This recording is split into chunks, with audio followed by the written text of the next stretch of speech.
João 5. Depois disso havia uma festa entre os judeus e Jesus subiu a Jerusalém. Olha, pastor Jaime, Jesus ia à festa? Aqui diz que sim, que ele foi, mas olha o objetivo ali. Ora, em Jerusalém, a próxima porta das ovelhas, um tanque chamado em hebreu Betesda, o qual tem 5 alpendres. Neste jazia grande multidão de enfermos, cegos, coxos e paralíticos, esperando o movimento das águas. Isso é uma revelação para mim e para você. Às vezes numa festa, você não encontra só pessoas sorrindo. Ali numa festa tem pessoa doente às vezes. Numa festa tem pessoa enferma. Numa festa tem uma pessoa às vezes desenganada pelos médicos. Verdade. Uma vez nós estávamos no dia de Natal, fizemos uma ceia, e 2 irmãos iam comparecer, e eles não compareceram. Daqui a pouco um ligou e disse, não posso, que eu estou levando meu irmão para o hospital, que ele está com cólica renal. Né? E às vezes no dia de Natal, ou um dia agora, você encontra uma pessoa necessitada. Numa festa tem pessoa precisando de Jesus. E nós não podemos esquecer, nossa missão nesse mundo é anunciar Jesus. Entenda, é atender as pessoas. Jesus disse, ide e pregai o evangelho a toda criatura. E às vezes numa festa tem alguém precisando de uma palavra. Alguém está com depressão. Verdade? Um homem me contou que era a formatura de um filho, de um rapaz. Os pais estavam presentes, os amigos todos. E naquele dia da formatura, o filho se matou. Que tristeza para a família, hein? Os pais alegres com a formatura do filho, todos aí, naquele momento ele tirou a própria vida. Coisa séria. E às vezes nós não notamos. Nós estamos tão desligados, entenda, das coisas que estão acontecendo e não percebemos que até numa festa tem muita gente precisando de ajuda. E nós somos testemunhas do Senhor Jesus. Nós somos testemunhas do amor de Deus por onde passarmos, até numa festa. Diz assim, porquanto aí assim, nessa jazia grande multidão de enfermos, coxos e paralíticos, esperando o movimento das águas. Porquanto um anjo descia em certo tempo ao tanque e agitava a água. E o primeiro que ali descia, depois do movimento da água, sarava de qualquer enfermidade que tivesse. Se era uma crendice, se era um fato isolado, que depois virou um costume, porque às vezes uma pessoa é curada de uma maneira e todos querem ser curados da mesma maneira. Bem, não vamos entrar no mérito agora. E estava ali um homem que havia 38 anos se achava enfermo. E Jesus, vendo este deitado e sabendo que estava nesse estado, havia muito tempo, disse-lhe, queres ficar são? O enfermo respondeu-lhe, Senhor, não tenho homem algum que quando a água é agitada, me coloque no tanque. Mas enquanto eu vou, desce outro antes de mim. Muita gente está assim, entenda, cheia de frustrações. Às vezes é na família, não, eu sempre fui preterido, nunca me deram atenção. Eu contei para uns amigos que quando o meu irmão mais velho casou em 79, eu ainda não tinha me convertido, foi pouco antes de eu me converter. E em 79, então você vê, tenho 41 anos. E esse meu irmão, aí eu não fui no casamento. E por que você não foi? Não, porque eu sou ovelha perdida da família. Eu colocava isso dentro de mim, ninguém liga para mim não, ninguém nem quer saber de mim. Nem ligado para Deus não ia ao casamento, mas não, eu que criei aquilo. O que eu fiz? Eu fiz uma cama e me deitei naquela cama. Tem gente que faz isso, ele pega uma cama e deita naquela cama, ele pega aquela ideia e fica. As pessoas estão na rua, no alcoolismo, nas drogas. Eu conheço bem esse mundo, porque de lá eu vim. E a pessoa às vezes chega e um cidadão sai para procurar um trabalho, aí encontra um amigo, rapaz, calma, daqui a pouco vai ter uma coisa importante, você não tem nada aí não para nós tomarmos um negócio. Aí eles fazem lá o rateio para comprar a primeira garrafa de cachaça, ou entenda, a primeira, vai a segunda, e vai ficando aquele mundão lá, a pessoa faz uma cama e deita naquela cama. E muita gente está achando que os outros vão ajudá-lo, esquece. A Bíblia diz claramente que o nosso socorro, Salmo 121 diz, o nosso socorro vem do Senhor que criou os céus e a terra. Ele disse que esperava a água ser agitada pelo anjo. Por favor, não quero exaltação nenhuma, mas o pastor é chamado como? Anjo da igreja. E você talvez está esperando o dia que o pastor vai estar muito ungido, que ele vai agitar as águas também, e você vai ser curado. Esqueça. O teu socorro não vem do pastor. Não vem de ninguém, ele vem do Senhor que criou os céus e a terra. Talvez você está esperando isso, que um dia o pastor vai estar com muita unção, vai estar com um fogo muito grande de Deus, e naquele dia você vai ser curado. Para com isso. Você está olhando para a pessoa errada. Você tem que colocar os olhos em Jesus e aprender que o teu socorro vem dele. Não são poucas as pessoas que estão decepcionadas com o pastor da igreja, porque elas nunca viram ele agitar as águas. Tem gente, entenda, que está decepcionada, achando até que tem pessoas que são privilegiadas, que chegam na frente dela, que elas não recebem ajuda de ninguém. Esqueça isso. Você está perdendo. Aqui que vem agora a nossa mensagem. Qual, pastor? Essa. E diz assim, e Jesus diz, levanta-te, toma a tua cama e anda. O que você precisa, o que eu preciso, qualquer pessoa precisa é de ouvir a voz de Deus. A voz de Deus é que vai te levantar. A palavra de Deus é que vai te colocar de pé. E quando você ouve a voz de Deus, meu irmãozinho, você não pergunta nada para ninguém. A fé vem por ouvir e ouvir pela palavra de Deus. A fé é o que, pessoal? Uma certeza, uma convicção. Por isso que a pessoa, mas espera aí, um homem de 38 anos sem andar, suas pernas certamente eram o quê? Atrofiadas. Ele não conseguia se colocar de pé, não conseguiria. Mas quando você ouve a voz de Deus, você não olha para as circunstâncias. Nós andamos por fé e não por vista. Quando vem a fé, que vem pelo ouvir a palavra do Senhor, vem por ouvir a voz do Senhor, quando você ouve a voz da palavra, você recebe forças na perna. Você recebe forças, entenda, para se levantar financeiramente. Nós sempre contamos a história de um homem, e se perdoe quem já ouviu várias vezes, era um chinês.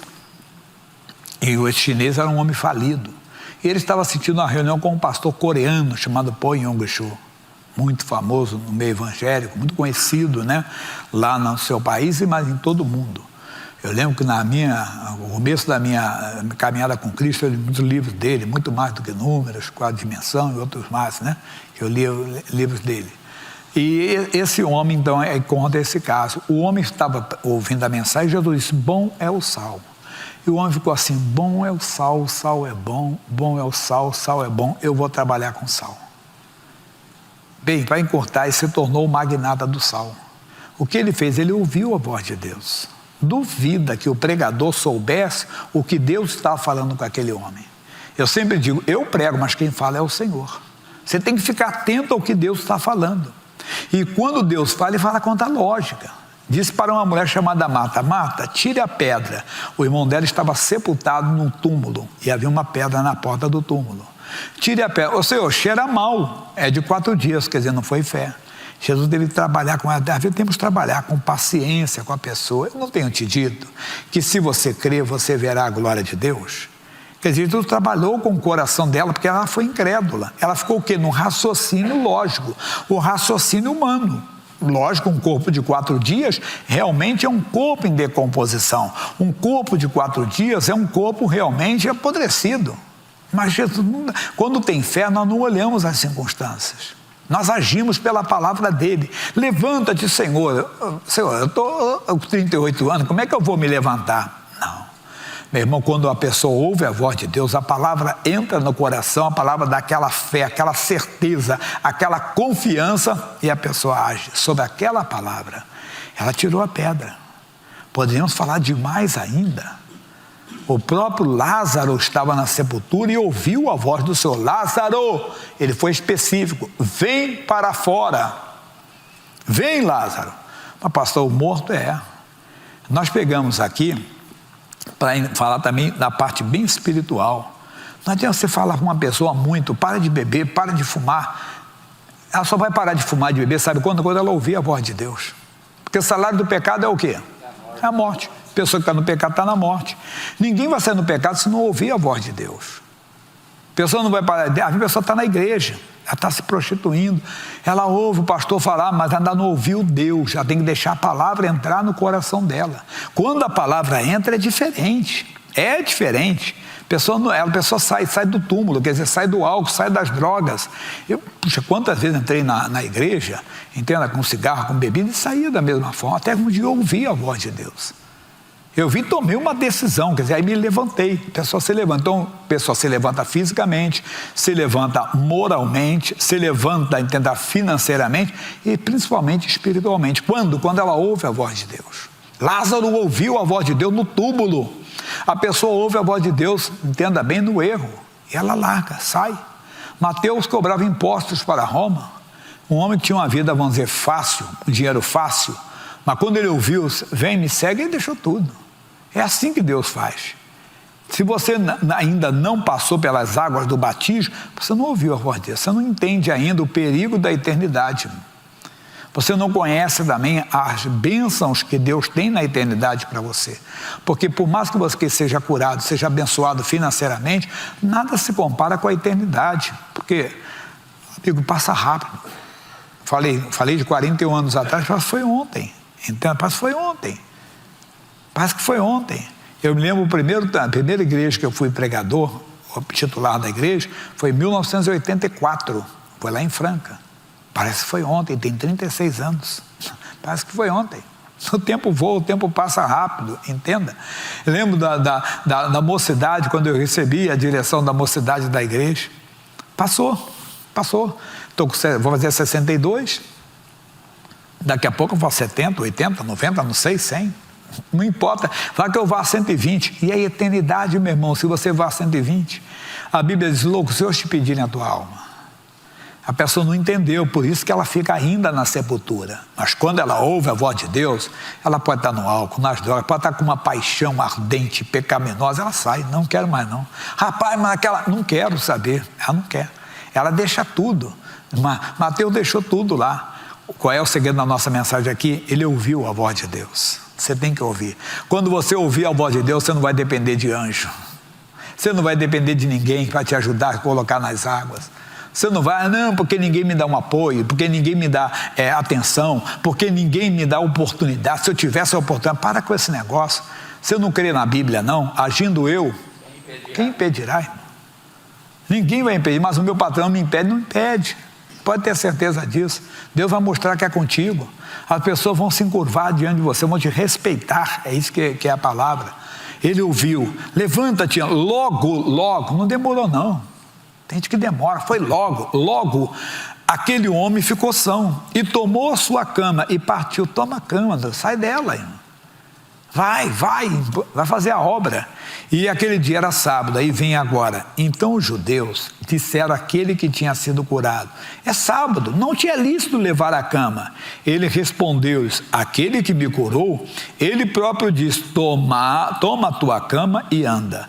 Perguntaram-lhe, pois, quem é o homem que te diz, toma a tua cama e anda? O religioso é um bicho esquisito, né? O homem falou, aquele que me curou. O que eles deveriam ter perguntado para o homem? Curou de quê?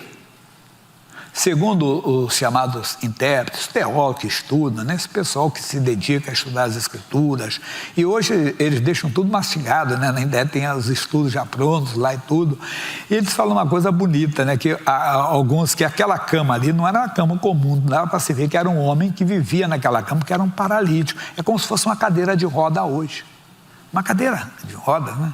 Hoje. Ele perguntou, eles podiam perguntar, mas ele te curou de quê? Mas não quiseram saber. É hoje os religiosos que falam, essas igrejas pregam teologia da prosperidade. Eu prego muito pouco prosperidade, que estão enganados, deviam ver. Essa semana eu estava relendo, falei para vocês, já li várias vezes, eu li o nome de Jesus. Mas o homem fala tanto de salvação no livro, aí eles pegaram uma página e criticam, olha aqui, ele falou que Jesus recebeu a segunda morte. Jesus não disse, meu Deus, por que me desamparaste? Foi o meu pecado que estava lá, o seu pecado me separou do Pai em nosso lugar. Mas as pessoas não querem, é mais ou menos como hoje, os sites, né, de notícias, eles colocam a notícia que eles querem. Eles não vendem a notícia como eles querem, que é real, eles querem o que faz para eles. Todos os dias morre gente, tá certo, mas todos os dias tem gente curada. Alguns estão abrindo os olhos, estão começando a fazer. Mas repassa que a má notícia vem demais. É como também quando eles têm o político de preferência, fazem a mesma coisa. Você está pegando política? Não, só estou falando para você abrir os olhos e não entrar nessa. É como na igreja, eles falam, aí pegam uma coisa que eles não concordam. Por exemplo, hoje eu fiz a campanha do sal, foi um ato de fé, porque minha mãe fez isso quando chegou na igreja. Ela pegava o óleo da igreja, o sal, e botava na minha comida. Eu era viciado, eu comecei a ter nojo, que era um ato de fé, abençoando ali a minha comida. Aí a pessoa vem, essas igrejas são falsas, é uns falsos profetas, pegam Dom Sal e que não sei o quê, e não sei o quê. Mas vem cá, você foi curado lá, você foi liberto. Quer dizer, foi o falso profeta que expulsou o demônio de mim? Foi o falso profeta que me pregou a salvação que há em Cristo, que disse que só Jesus Cristo salva, que eu tinha que entregar minha vida para Jesus, mas não querem. Então é exatamente aqui. O homem, eles falaram assim, peraí, quem é que te disse, toma a tua cama e anda? Mas o homem, o que o homem falou para ele? O homem disse assim, olha, aquele que me, versículo 11, aquele que me curou, ele próprio disse, tomai a tua cama e anda. E perguntar-lhe, pois, quem é o homem que disse, toma a tua cama e anda? Peraí, ele te curou de quê? Aí ele falaria, pessoal, 38 anos, eu era paralítico. 38 anos que eu não andava. Vocês sabem do costume, vocês sabem da tradição, que há um anjo que desce, que agita as águas. Eu estava ali esperando, não tinha ninguém para me ajudar. Esse homem chegou e disse, queres ficar sã? Senhor, não tem ninguém que me ajude quando a água é agitada. Levanta-te, na mesma hora veio uma força em mim, eu senti algo entrando em mim, eu me coloquei de pé aqui, pessoal, estou andando. Mas não quiseram saber. É perigoso, cuidado para você não se tornar um religioso. Aí diz assim, e o que fora curado não sabia quem era, pois Jesus já se havia retirado em razão de naquele lugar haver grande multidão. Verdade, as pessoas são curadas e nem sabem verdadeiramente quem é que dá a cura. Alguém diz, a igreja, aquele homem aqui. Não, vem agora bonito. Depois Jesus encontrou aonde? No templo. Homem, foi curado? Fica no templo. Tem muita gente que foi curada e vai embora. Não. Aí você deve ir para aprender com Jesus, aprender da palavra dele, aprender com ele. E você vai aprender que ele te encontre no templo. É importante você continuar. Eu, quando vim para a igreja, não vim para ser salvo, não vim para ser curado. Mas quando eu entendi que Jesus salvava, tinha muito mais, eu quis tudo que Jesus... Tem um hino antigo que diz assim, tudo que Jesus tem para mim, eu quero. Quer dizer, e eu aceitei a salvação, mas foi no templo que eu aprendi. Eu aprendi que quem me dava cura não era a igreja, não era o pastor, quem me dava cura era Jesus. Mas que Jesus tinha muito mais, que aquilo ali era pouquinho. Entenda bem que ele tinha muito, aquilo era uma migalha, que ele tinha o pão para mim, ele tinha a vida eterna. Eu então fui e abracei a vida eterna, como você também. Então no templo, tem que ficar no templo para aprender e saber quem é Jesus, conhecer Jesus e saber que é Jesus quem cura. E Jesus depois encontrou no templo e disse, eis que estás são. Não peques mais, para que te não suceda alguma coisa pior. No templo, você aprende a não pecar mais. Oh, glória a Deus! É no templo que você aprende a viver com Deus, Senhor. Não pecar mais. Porque Jesus falou uma coisa aqui, vamos ver rapidamente aqui. Lucas, capítulo 11. É do lado aqui, do João tem o Lucas 11, versículos 24, 25, 26. É o vizinho do João. Diz assim, 11, 24. Quando o espírito imundo sai do homem, anda por lugares secos, buscando repouso, e não o achando, diz, tornarei para a minha casa, de onde saí. E chegando, acha a varrida e adornada. Então vai e leva consigo o quê? Outros espíritos piores do que ele, e entrando habitam ali. E o último estado desse homem é pior do que o primeiro. Foi Jesus falou, agora você está são. Agora, o que ele tem que fazer? Agora tem que colocar o ensinamento no coração. Casa vazia, então, os antigos diziam, mente vazia, oficina do diabo. Na casa vazia é morada para o inferno, irmão. Não, enche o seu coração com a palavra. Vá, tem a igreja, tem a escola dominical, vá, aprenda. Tem os cultos dominicais, vai para a igreja, aprenda com Deus nos cultos dominicais. Começa o pastor vai ensinar, vai dar literatura, vai ensinando, vai lendo a Bíblia principalmente, vai aprendendo de Jesus, vai enchendo o seu coração, vai se preenchendo com o amor de Deus, com o poder de Deus, vai vivendo realmente. Voltei para o João já. E ele diz mais ainda, e aquele homem, versículo 15 do capítulo 5 de João, e aquele homem foi e anunciou aos judeus que era Jesus o que o curara. Oh, glória a Deus! Agora ele sabia. Aí você já sabe quem é que dá a cura, quem é que dá a salvação, quem é que salva, quem é? Jesus. Você vai anunciar para os judeus, para os brasileiros, para os argentinos, para todo mundo você vai anunciar. Não tenha vergonha de Jesus. É muito importante você começar a ser uma testemunha e começar a falar de Jesus. Uma vez eu encontrei, quando eu estava no começo, encontrei uns amigos, você agora é crente, rapaz? Eu falei, eu sou de Jesus. Não tinha muita coisa para falar, porque no Brasil hoje, até quando sai aquele censo, aquela pergunta, nós temos que tomar cuidado. O pessoal pergunta, qual é a sua religião? Me perguntar, eu digo, não tenho religião, tenho Jesus, né? Mas se eu falar não tenho religião, o que ele coloca lá na pesquisa? Ateu. Mas se eu falar assim, eu sou cristão, aí o que eles vão colocar lá? Católico.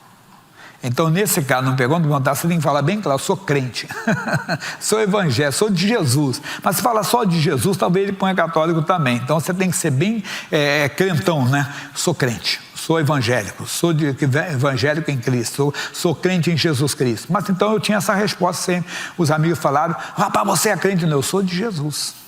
É isso que temos que falar, sou de Jesus. Não tenha vergonha, porque quem tem vergonha de Jesus, meu irmão, olha que é profundo aqui. Volta no Lucas rapidinho, do lado aí, Lucas 9, 26. Lucas 9, 26. E o que diz Lucas 9, 26? Porque qualquer que de mim e das minhas palavras se envergonhar. Coisa séria, hein? Você está vindo aqui para a igreja, centro de São Paulo, encontra um amigo no meio da rua, na esquina ali, onde você vai? Estou passeando. Não, eu vou na igreja ouvir a palavra de Deus. Mas tem gente, principalmente, não pode ter vergonha, irmão. E muito mais, depois que ele não sabia quem o tinha curado, né? Porque seus judeus, seus amigos, os meus amigos, sabe quem me curou? Foi Jesus. Jesus quem me curou. Aí você tem que falar para a família, vai chegar em casa, rapaz, estou notando você diferente, glória a Deus. Glória a Deus, o que houve? Você é crente? Não, eu encontrei Jesus. Eu tive um encontro com Jesus. O homem saiu uma legião de demônios dele, uma legião mesmo de demônios, e ele queria estar no bar com Jesus. Jesus não, vai para os seus e mostra como Deus teve misericórdia, que mostre para eles que você teve um encontro comigo e foi liberto. É o que nós temos que fazer, mostrar para a nossa família que tivemos um encontro com Jesus e que Jesus nos libertou, porque nós fomos chamados para isso. Então, qual é a nossa lição? Temos que ouvir a voz de Deus. Temos que nos levantar. Deus quer que você se levante. Você está doente? Jesus Cristo te dá saúde. O seu caso é financeiro, Ele supre todas as suas necessidades. Ou qual é o seu caso emocional? Meu irmãozinho, nele você tem paz. Não é minha mente que está agitada. A Bíblia diz que Deus nos dá a mente de Cristo, 1 aos Coríntios 2,16. Mas muito mais do que isso, Ele dá a vida eterna para você. Se você não tem a salvação, diga, Jesus me salva. Entra na minha vida, me salva. Basta que você creia que Ele morreu pelos seus pecados, que você creia que Ele ressuscitou, vencendo a morte por você, e você diz, eu creio, me salva, o Espírito Santo vem e recria você. Aí você vai frequentar essa igreja, qualquer igreja evangélica, siga Jesus de coração, vá. E você que já tem a salvação, diga, Jesus, não me deixe perder a salvação. Se eu tenho feito alguma coisa que me fará perder a salvação, se eu tenho misericórdia de mim, me perdoa. Se eu pequei de maneira consciente ou inconsciente, não saia dessa igreja sem a salvação hoje. Depois nós oramos por cura, e você vai ver Deus curando, libertando, ainda que tenham feito uma macumba para você, um trabalho de feitiçaria, como fala o pastor Hilton. Você perguntava a casa dos espíritos, aí a macumba, né, feitiçaria, meu irmão, nós quebramos, porque Deus não leva em conta o tempo da ignorância. Pastor Jair, eu estou vendo vultos, eu sei que é o guia que está me seguindo, ele diz que eu tenho que falar, para com esse negócio. A Bíblia diz, se o Filho vos libertar, verdadeiramente sereis livres. Nós vamos mandar embora. Não foi um trabalho pesado, uma coisa macabra, feita com sangue. Isso não vai, desfazemos em nome de Jesus. Ele diz que nos deu poder para pisar serpentes, escorpiões, que é símbolo de demônios, e toda a força do inimigo, e nada vos fará dano algum. Não tenha medo. Eu digo que eu compro a sua briga em nome de Jesus, tá bom? Vamos orar, fiquem de pé, por favor. Primeira oração, não perca a salvação. Irmão, você que está no templo, você conhece Jesus. Jesus cura. Jesus prospera. Mas a maior bênção dele é a vida eterna, é a salvação. Não perca a sua salvação. Se você não tem, diga para ele, me salva, Jesus. Basta que no coração você creia que Jesus morreu pelos seus pecados, que no coração você creia que ele ressuscitou no seu lugar, e pede para ele te salvar, ele vai te salvar. E meu irmãozinho, você pode ser até pregador do evangelho. Não se engana. Já ouviu alguém falar, me engana que eu gosto? Não faço isso não. A alma que pecar só morrerá. Deus não vai abrir uma exceção para ninguém, nem para pregador. Para ninguém. A Bíblia diz, os mentirosos não entrarão no reino dos céus. Os adúlteros não entrarão no reino dos céus. Deus sabe tudo que você tem pensado. Fala com Deus hoje. Deus me limpa, eu quero santidade, eu quero salvação. Depois eu vou orar por cura, vou orar por milagres, e Deus vai operar.